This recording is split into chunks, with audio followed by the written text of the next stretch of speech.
Republican Senator Creighton could not accept a single Democratic amendment. Not a one. We are so thoroughly self-segregated that any amendments had to come under his name or one of our other Republican colleagues' names. And it had to happen before we hit the floor. That is how segregated we are. And this bill itself acts to further the self-segregation of the state of Texas. We have a constitutional obligation to provide a system of free public schools. And yet a majority in this chamber neglects the essentials to lavish money on a tiny segment of Texans who send their kids to private school. Nowhere in the Texas Constitution does it say that we have an obligation to subsidize private schools, and nor should we. When the state is failing on so many of our constitutional obligations, we are dead last in the number of Texans with health insurance. We are dead last in access to mental health care. While 140 Texas counties don't have a private school, half of those counties also don't have a hospital. We are among the 10 worst states in criminal justice, among the 5 worst in protecting our environment. Our grid failed, even though we are the largest producer of energy in the United States, and we may run out of drinking water if we don't act decisively this session. But miraculously, our system of public education is not ranked at the bottom. We are actually pretty average, despite our overall funding being flat or declining since 2019.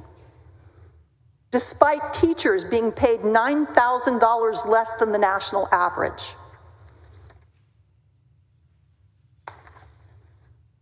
In spite of per pupil funding being $4,000 less than the national average. And don't be deceived by the creative accounting of $14,000 to $16,000 per student. The actual number that is an apples to apples comparison is the $6,160 per student. That's truly comparable to the $10,000 that we're proposing to pay to private schools in this bill. And while Senator Creighton says it's a myth that this plan takes funding out of public schools, his assertion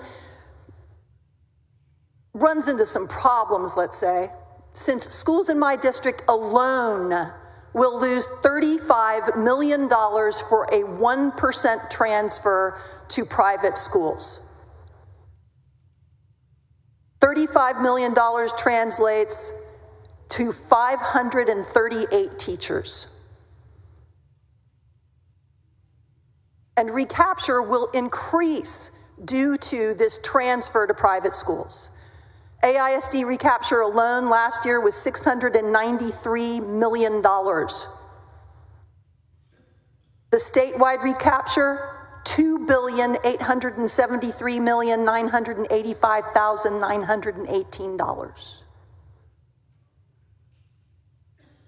We won't stay barely average if we move $1 billion to private schools and siphon off 1% or more of our students from our public schools.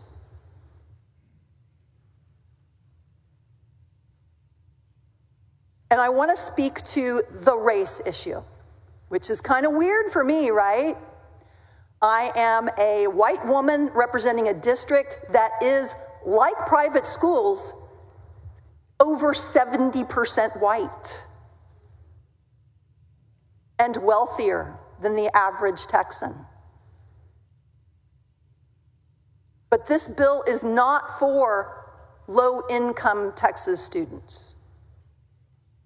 At 500% FPL, it's available to kids of engineers, economists, law professors, dentists, orthopedists, 80% of all Texans. This bill is not for kids of color. Under Senator West's questioning, Senator Creighton admitted that 70% of private school students are white. Under Senator Gutierrez's questioning, although Senator Creighton was uncomfortable with it, it's corroborated by the LBB analysis that more than 75% of the recipients of these vouchers will be students who are already in private school, meaning that private school enrollment is not going to get any less white with this program. I have no problem with private schools. Like I said, my constituency looks a whole lot like private school attendees, more than 70% white and wealthier than the average Texan.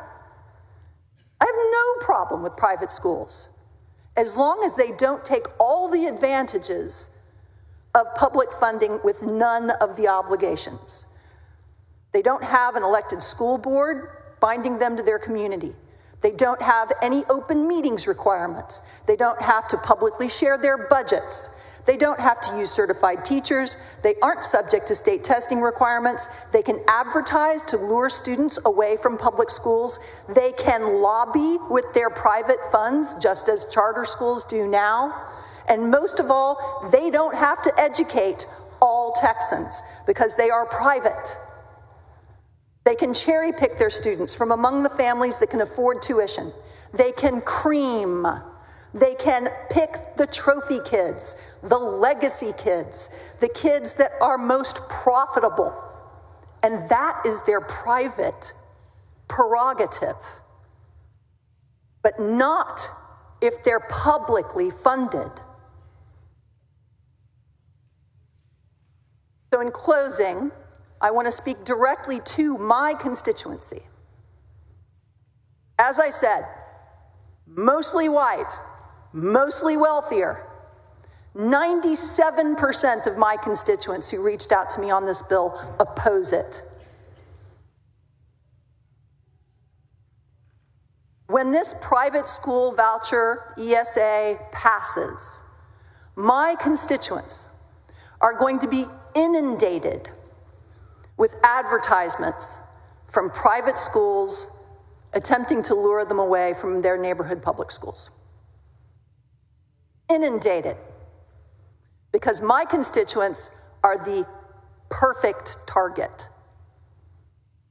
But I am begging my constituents to stick with our neighborhood public schools. Engage, engage, engage, stay engaged. Because if we lose our public educational system, we all lose. All of us.